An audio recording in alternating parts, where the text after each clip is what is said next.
going, we don't need roads. I have a dream. We choose to go to the moon. Feeling we're not in Kansas anymore. Never give in. Never, never, never. 3, 2, 1, 0.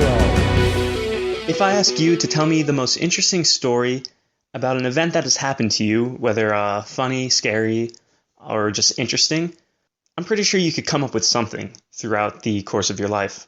What if you take all of the interesting stories that people have to say over the past 4,000 years?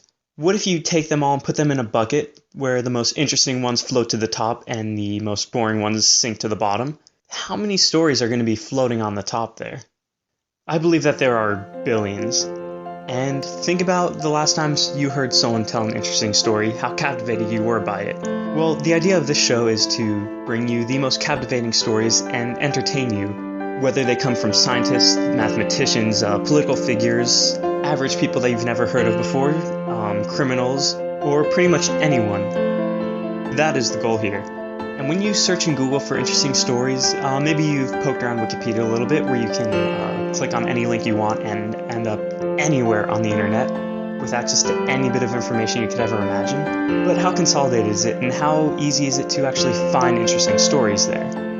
The idea of this show is to bring these stories straight to you, across all eras of history, from the Roman Republic, the Enlightenment, the Digital Age, World War I, World War II, pretty much any era, any nationality, any point on Earth or off of Earth, as we get into the space age, as far back in history as was ever recorded, and bring these to you so you could hear them and enjoy them.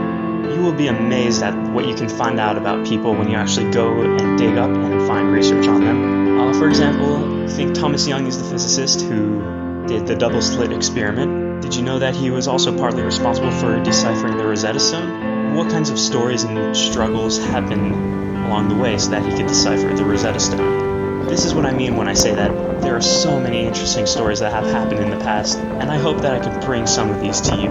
Thanks for listening.